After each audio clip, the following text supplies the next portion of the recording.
we had our science critic, and I guess he made a new video talking about what was it? Predictions. So I think he's become an astrologer, and I think it's good for him because I don't think he was good as a scientist. So he's probably going to do better with astrology if he's going to be talking about predictions. But I'm not going to address that today.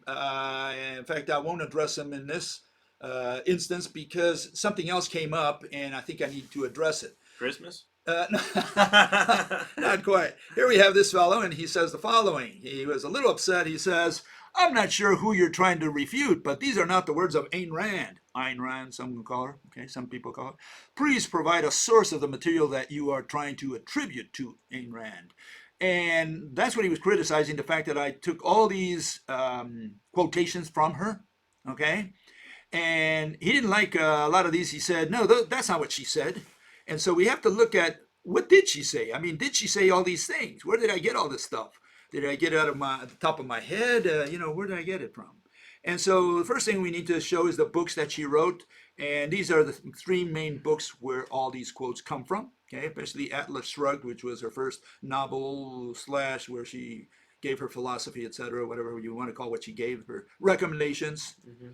And this is where I got all those quotes. Okay, because fortunately someone did the work for me already. I have no reason to doubt them, and you'll see why. Okay, and this is lexicon.com, Ayn Rand lexicon, right? The introduction is by Leonard Peikoff. He was like her right-hand man. And this site was created by Harry Binswanger, who is still a board member of the Ayn Rand Institute. And he creates this glossary, and you'll see under letter E the two words that I'm interested in, which are entity and existence. So I did not invent these definitions. I did not invent, the sources. And not only that, Mr. Binswanger does one good thing, and he shows where he got each one of those definitions from which book. So you don't have to take my word. Just go there to that site. It's you could say an authoritative site. They go in there and tell you exactly what quotes she made and from what book it came from. And then you have commentaries also by Mr. Binswanger. Yeah, I've heard of Atlas Shrugged, but I don't know. I never read it. Okay, and so this is the problem with it. The problem is that no one has defined the word philosophy in the last 10,000 years, and you see these different definitions. The study of the fundamental nature of knowledge, reality, and existence, especially when considered as an academic discipline. The study of the basic ideas about knowledge, truth, right and wrong, religion, and the nature and meaning of life. The rational, abstract, and methodical consideration of reality as a whole, or of fundamental dimensions of human existence and experience. This is philosophy, right?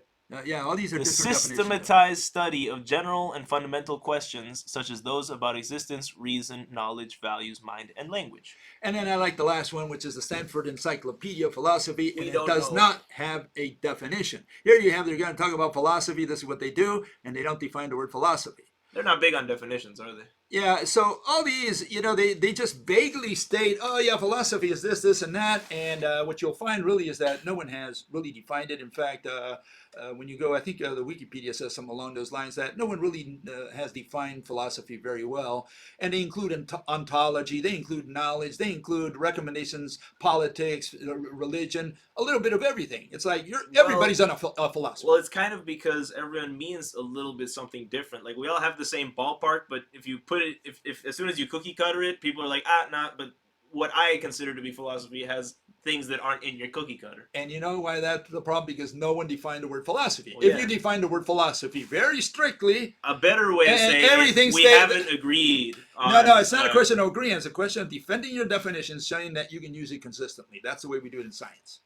And that's what I'm going to do here, okay? And so here we have some of the subfields by Wikipedia. Because of that, they have all these metaphysics, epistemology, ethics, logic. I mean, is metaphysics the same thing as logic? Is ethics the same thing as epistemology? It's like, they covered all the bases, like saying philosophy is everything. It's all four bases in the game. It's not just first base or second base, it's all four of them.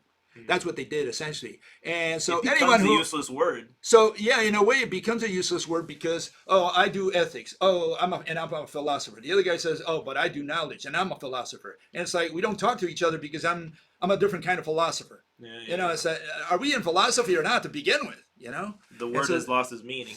and so just to clarify here, this is Benjamin Franklin, okay, and he created the American Philosophical Society. Just so people don't get confused, it has nothing to do with philosophy. Mr. Franklin even said that. It has to do with, in those days, they called philosophy science. Like Newton called his treatise philosophical, blah, blah, blah, philosophy. They called it, natural philosophy.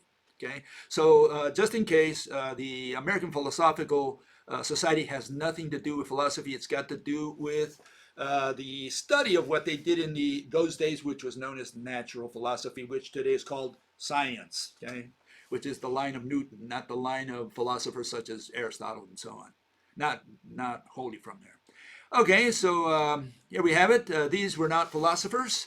Plato, Aristotle, St. Thomas, David Hume, Wittgenstein, Sartre, none of these guys were philosophers because what they did were recommendations on how to live. That's what they did. They're clerics.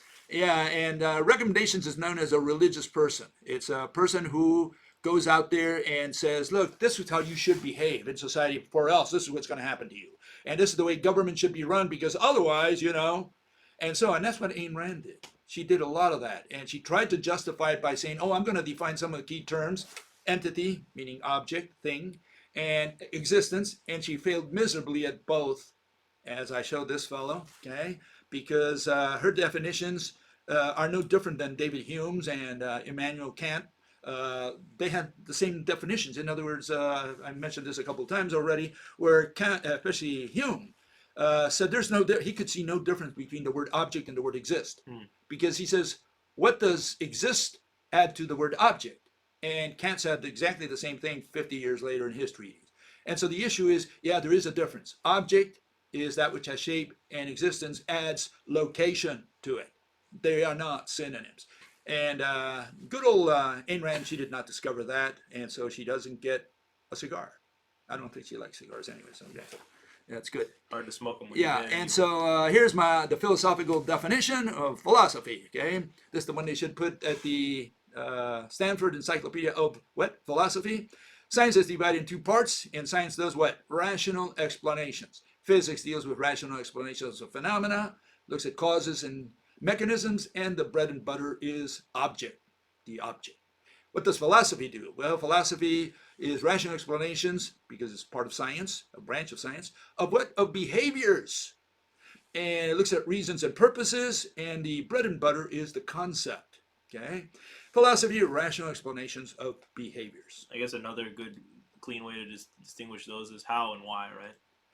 We have to be careful. We have to be careful with the words how, especially with the word how, because sometimes you say, "How did that happen? How did this happen?" We let go of the magic wand, Bill Gates' magic wand.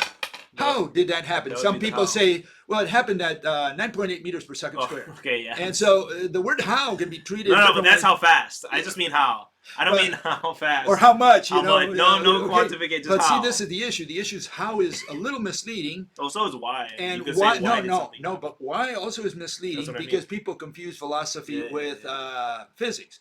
Physics answers, when you ask why, they look at the mechanism, the causes, whereas when you look at philosophy, the why has to do with reasons and purposes. Why did you do that? Why did God create the universe? And so people think that's a question of physics when it's not. It has to do with what was going through God's mind. We're talking about philosophy, why he did something. Mm-hmm. But people introduce that into physics, saying, why is the universe here? Meaning, why did God create the universe? The answer is always the same, because God had a headache. That's why. I thought we didn't do philosophy. Leave that to the philosophers.